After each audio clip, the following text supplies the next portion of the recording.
तो एग्जांपल है ना यही, आई हैव अ कैप, ठीक है। या फिर लिख सकते हैं ही हैज़ एन एप्पल। इस टाइप से आप लिख सकते हैं। यानी कि यहाँ जो है आप देख रहे हैं कि ये हैज़, सॉरी ये हैव और हैज़, ठीक है, हैज़, ये यहाँ पे जो है आपका बिना मेन वर्ब यानी अकेले यूज हुआ है, ठीक है। इसके बाद जो है कोई वर्ब नहीं है। इट मीन्स कि जब अकेले यूज हो यानी मालिक के अब्सेंटी में यहाँ पे है, अब्सेंट है मालिक, सिर्फ अकेले हैं, तो ये नौकर नहीं रहा, अब ये मालिक बन गया है। यहाँ पे देखिए अब ये भी चूंकि ऑक्सिलरी वर्ब जो है अकेले है यानी कि मालिक नहीं है, मालिक यहाँ पे अब्सेंट है, इट मीन्स कि ये आपका मालिक नहीं है, तो यही मालिक हो गया। इट मीन्स कि ये जो है मेन वर्ब हो गया, ठीक है। तो आई होप आपको ये समझ में आया। यहाँ पे एक और कॉन्सेप्ट उभर के आता है कि ये जो है ये आपका किस टेंस का सेंटेंस है, ठीक है। 21 टेंस का सेंटेंस है। तो जो कि आपको जानना होगा कि हैज़ और हैव जो है, हैज़ और हैव ये मेन वर्ब बना, तो ये जो है इसका फॉर्म क्या है, ठीक है। जब तक इसका वर्ब का फॉर्म पता नहीं होगा कि कौन फॉर्म है, V1 है, V2 है, V3 V4 है, तब तक जो है आप टेंस का डिसाइड ही नहीं कर सकते। तो चलिए मैं आपको दिखाता हूँ। यहाँ ये देखिए हैव, ये हैव जो है जैसे कि मैंने बताया ये हैव जो है V1 है, ठीक है। और यहाँ आपको दिख रहा होगा हैज़, हैज़ आपका क्या है V5 है, ठीक है। क्योंकि ये आपका जो है V1 है लिस्ट, V2 का भी लिस्ट है, V3 का है, V4 का और V5 का। तो यहाँ पर स्पष्ट होता है कि ये जो है आपका ये है V1 और ये है V5। इट मीन्स कि सब्जेक्ट प्लस V1 या V5 प्लस अदर वर्ड, ये स्ट्रक्चर का प्रयोग किया गया है यहाँ। इट मीन्स कि ये स्ट्रक्चर होता है सिंपल प्रेजेंट टेंस। अगर आपको सिंपल प्रेजेंट टेंस पता होगा तो आपको समझ में आ रहा होगा सिंपल प्रेजेंट टेंस। अब सिंपल प्रेजेंट टेंस का जो है अफर्मेटिव सेंटेंस का निगेटिव कैसे बनाते हैं, तो सब्जेक्ट रखते हैं, फिर डोंट या डजंट का प्रयोग करते हैं, उसके बाद V1 प्लस अदर वर्ड का प्रयोग करते हैं। तो उसी के थ्रू इसका निगेटिव बन जाएगा। जैसे आई हैव अ कैप, मेरे पास एक कैप है। इट मीन्स इसका कैसे बनेगा, आई के साथ डोंट का प्रयोग होता है, आपको पता है। I don't have a cap, यानी कि इसका नेगेटिव ऐसे बनेगा I don't have a cap.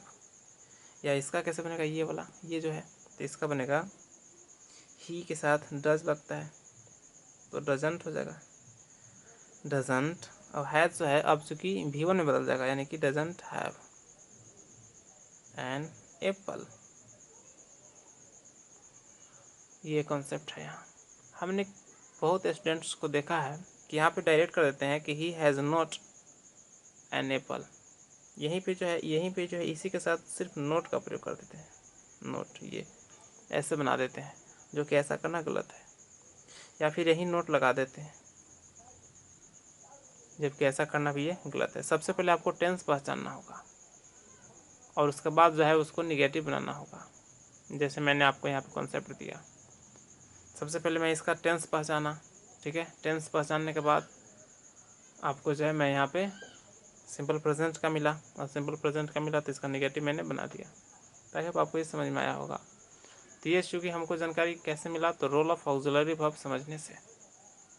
I hope ये वीडियो आपको इंटरेस्टफुल लग रहा होगा। तो चलिए नेक्स्ट कॉन्सेप्ट समझने का प्रयास करते हैं, कुछ और रोल ऑफ ऑक्सिलरी वर्ब का फैक्ट। ये सब फैक्ट है, फैक्ट क्लास, ठीक है, जो आपके लिए बेहद इम्पोर्टेंट है। नेक्स्ट जो है हम लोग नेक्स्ट इसमें समझेंगे, नेक्स्ट फैक्ट इसका है कि V3 एंड V4 का प्रयोग बिना ऑक्सिलरी वर्ब के कभी नहीं होता है। ठीक है। यानी कि V3 और V4 का प्रयोग जो है बिना ऑक्सिलरी वर्ब का कभी नहीं होता है। यानी कि जब भी आप V3 और V4 का प्रयोग करेंगे एक मेन वर्ब के जैसा, तो इसके साथ हमेशा जो है ऑक्सिलरी वर्ब के रूप में हेल्पिंग वर्ब आएगा ही आएगा। जैसे कि अगर मैंने लिखा I have gone, I have gone, it means कि यहाँ पे जो है ऑक्सिलरी वर्ब के साथ ही आया है। अगर हम इसको ऐसे लिख देते आई गॉन, तो ये सेंटेंस गलत हो जाता। अगर हम राइटिंग ऐसे करेंगे तो गलत हो जाएगा, या फिर हम ऐसे करेंगे आई गोइंग, तो ये गलत हो जाएगा, क्योंकि ये जो है V3 और ये V4 कभी भी बिना ऑक्सिलरी वर्ब के नहीं आएंगे। जब भी आएंगे तो यहाँ पे कुछ ना कुछ होगा। जैसे कि आई एम गोइंग देयर, ये एब्सोल्युटली राइट है। यानी कि आज के बाद जब भी आप लिखेंगे V3 या V4 का यूज करेंगे तो बिना हेल्पिंग वर्ब के, बिना ऑक्सिलरी वर्ब के कहीं नहीं करेंगे। जैसे कि अब जस्ट इसका अगर कॉन्सेप्ट और देखें, नेक्स्ट अगर देखें हम फैक्ट अगर देखें, जैसे कि V1 V2 या V5, ठीक है, का प्रयोग बिना ऑक्सिलरी वर्ब के साथ भी होता है। ठीक है, बिना ऑक्सिलरी वर्ब के साथ भी होता है, इसका चाहे तो कर सकते हैं। जैसे कि आई इट, इट मीन्स कि मैं खाता हूँ।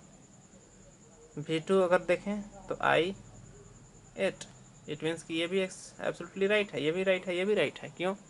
क्योंकि आई एट, मैंने खाया। अगर मैं यहाँ पे अगर V5 की बात करें तो आई इट्स, इट मीन्स कि मैं खाता हूँ।